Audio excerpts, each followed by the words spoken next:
Are you in love with football? And what about sports betting? Do you want to earn really big money from it? Experts of Betfac prepare dozens of solid and safe predictions with high odds every day, so you can win a lot and stably. Just sign up through the link in the description and punish your bookie.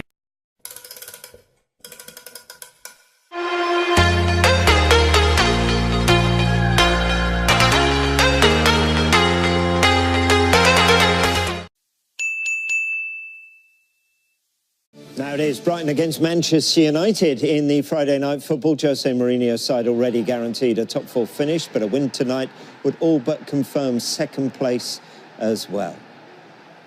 First of all, I'm not thinking again about these numbers and about with this number of points we would win the league in X times. That's not the point for me. The point for me is to finish second. And for that we need 4 points. I think we really deserve to be second. We beat every top team during the season. We beat them all in the last, I don't know, 3 or 4 months or so.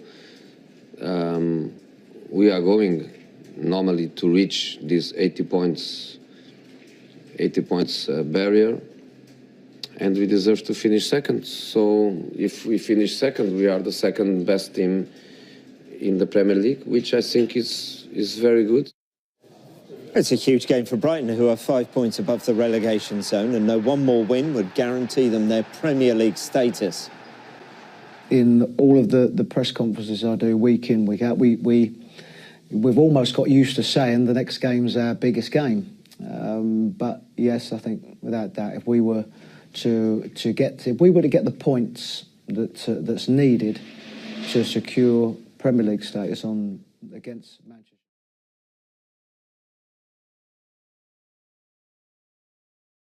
So it is the Friday night football. It is Brighton against Manchester United. Danny is here to look at a few of the tactical nuances. Now, I'm intrigued by this because you are going to tell me, we're going to look at Pogba and Sanchez, you're going to tell me why for one player more is less and the other player less is more.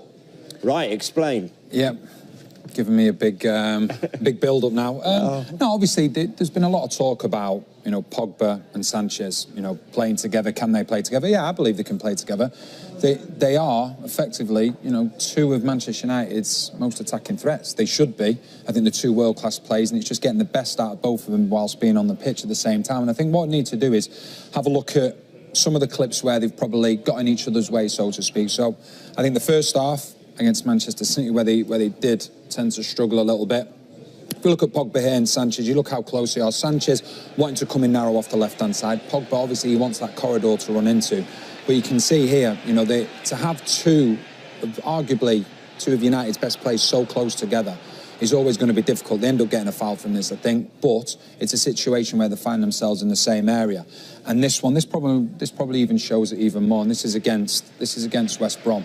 We see Pogba and Sanchez really close together. We know that Pogba wants to get forward. He likes to go in that inside left channel. But the problem you've got is that Sanchez likes to play narrow as well. So when he comes inside, they almost end up near enough tackling each other here.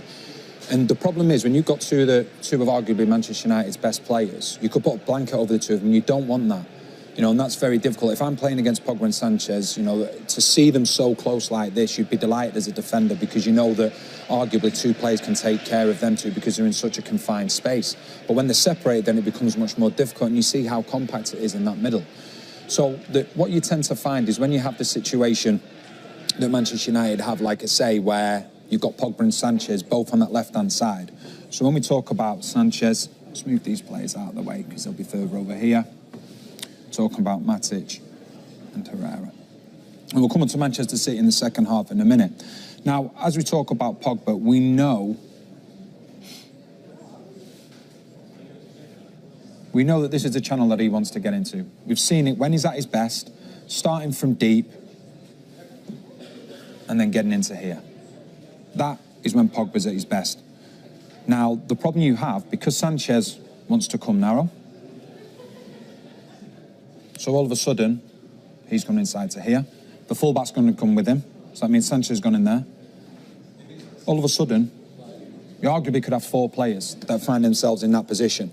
Now, what happens then? The frustration starts to become apparent with Pogba because your top players, they want to go and get on the ball. So what he then does, you've got your 2 defensive midfielders here. 2 full-backs as well. What he does, inevitably, when he starts to get frustrated, he's going to start dropping deep and getting in these spaces. Then he'll look to try and get the ball from Matic, maybe deep, Lindelof, Smalling, or even Young. Now, that's fine, but I look at Pogba, and I've said before that I don't believe that there's box-to-box midfielders now. I think you're either an attacking midfielder or a defensive midfielder. So you want to see Pogba higher up the pitch. Now, where we're talking about less is more, Pogba's situation, which we'll come on to in a minute.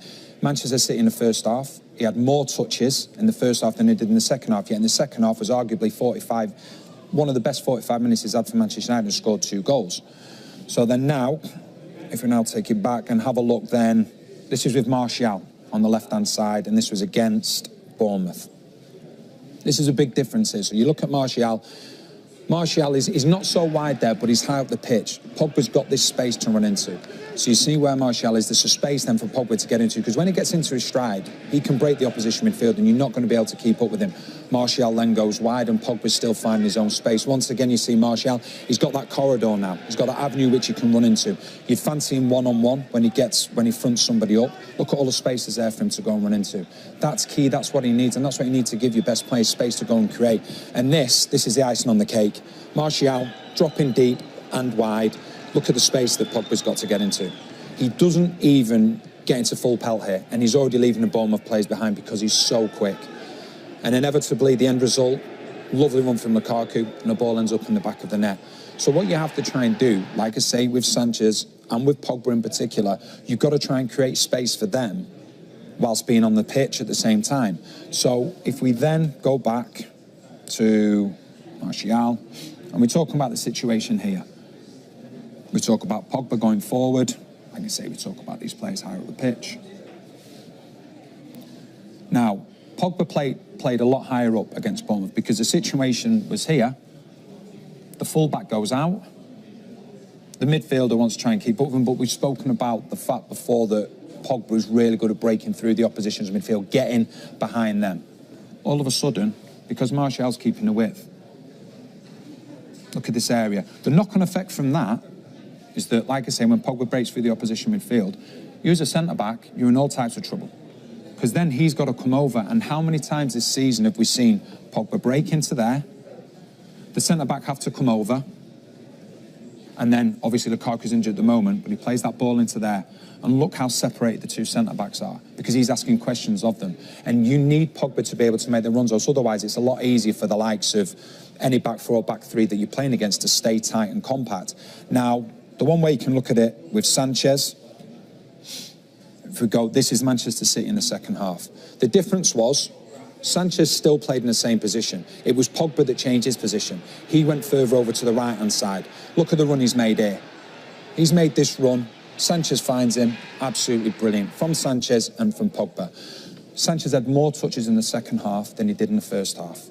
Therefore, he had 2 assists, and him and Pogba linked up well. And what happened was, we spoke about Sanchez, the fact that he may start wide, but what happened was, if anything, I'm not saying it was completely like this, this is what seemed to happen. Pogba went over further to that right-hand side.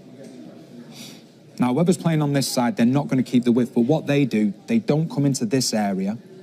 They actually end up near enough in the number 10 area.